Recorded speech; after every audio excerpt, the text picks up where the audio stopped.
readers, writers, and researchers.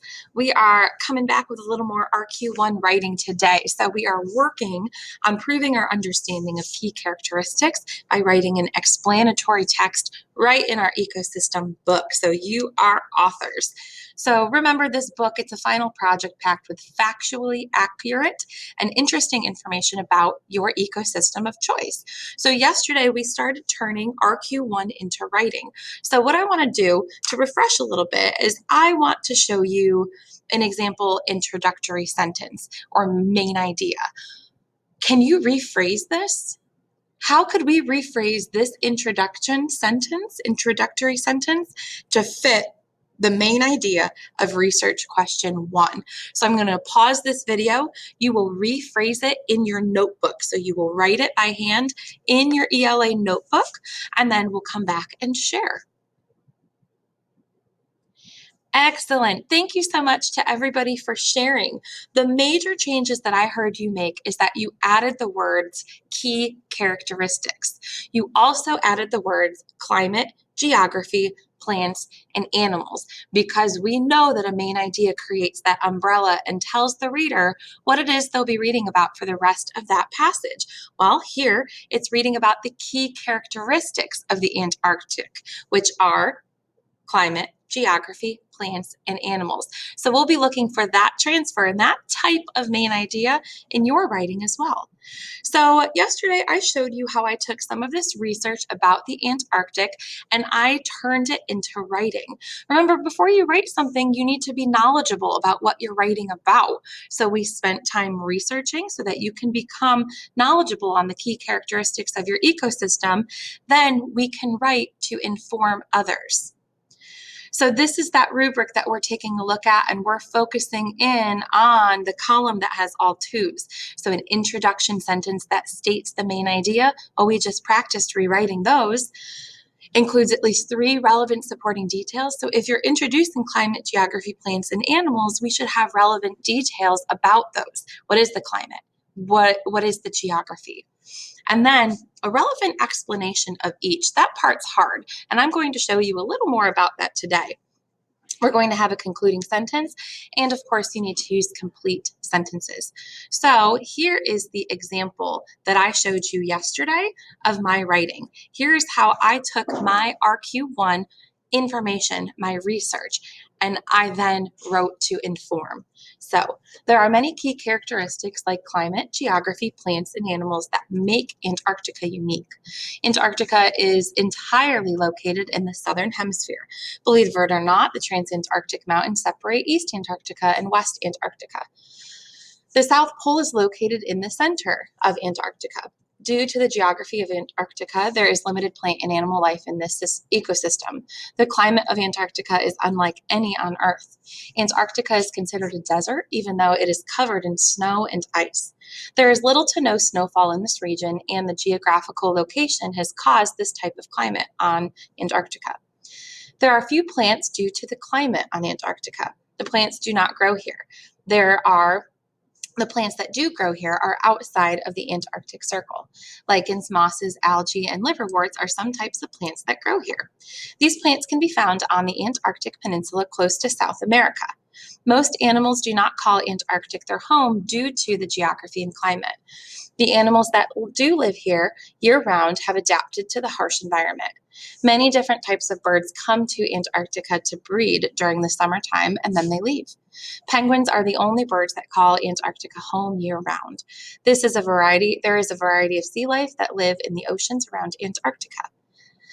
Even though Antarctica is on the bottom of the world, it is an amazing ecosystem. The key characteristics of geography, climate, plants, and animals help to contribute to this interesting ecosystem. So this takes all of my research, and I'm writing to teach. I'm writing to inform. I'm writing to tell others about what I've learned.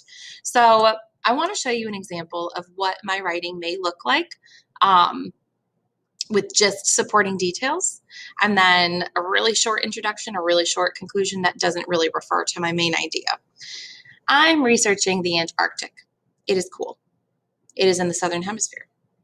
It is an Arctic desert. There are lichens. There are penguins. That's why the Antarctic is cool.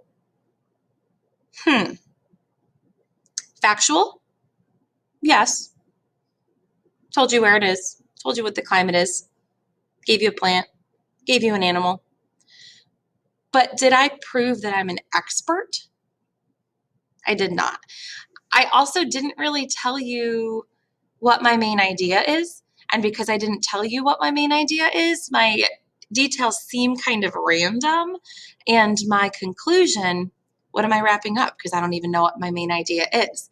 So if I show you what some elaboration does for us, and of course, the clarity of a main idea, the clarity of a supporting detail, the clarity of a conclusion, that makes a really big difference. So if I were to take a look at this, everything highlighted in yellow, those are the details.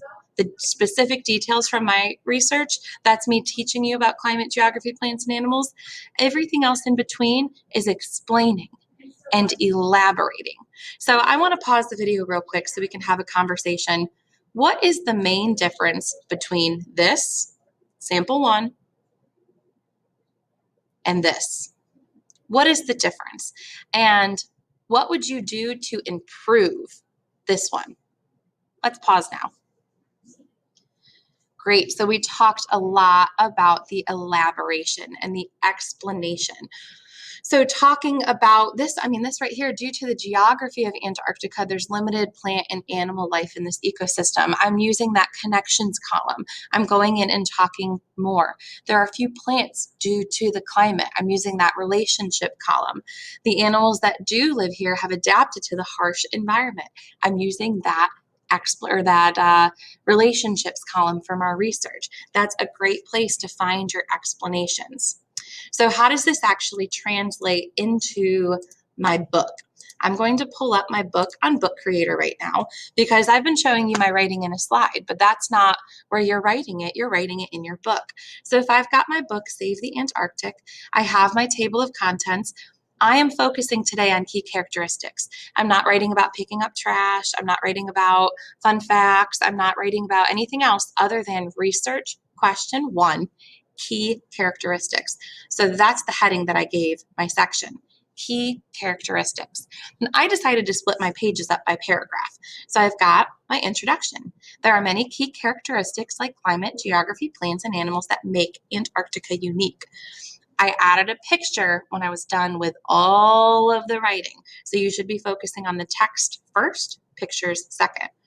On this page, I put my next paragraph. That was paragraph 2, and that's got climate and geography. So this is the same thing that you saw written on my slide, but now it's in my book. The next page, I put my plants and my animals. So that was my third paragraph. Finally, on the next page, I put my conclusion, and that wraps up key characteristics. So my key characteristics will be page 3, 4, 5, and 6 of my book. Notice the detail, notice the elaboration, and notice how it is on topic. When we're talking main idea, supporting detail, the main idea is key characteristics. The supporting details talk about those key characteristics. So what are we going to do today? Keep working on RQ1. Don't work on the book cover right now. Don't work on the table of contents. While we're here in class, your focus is RQ1. You can work on the rest of those pieces during your independent work time. Make sure you're not adding pictures or graphics to RQ1 until your writing is locked in, because I'm grading your writing. Notice on this rubric, it talks about your writing, not the pictures. I'll take a look at that formatting at the end. Make sure to separate paragraphs and use complete sentences. So in separating paragraphs, a great way to do that is to split it by page. There will be time to finish in class today, 12:30 to 1, and then you've got tomorrow independent time to work on it as well. Just know that this is due by the end of the day tomorrow, and it will be graded. So this is your first graded component of this book. So I'm excited to see how these keep on coming together. I know we got a nice head start yesterday. Today's the day. Ask questions if you have them, and keep on writing. I can't wait to see them. Happy writing.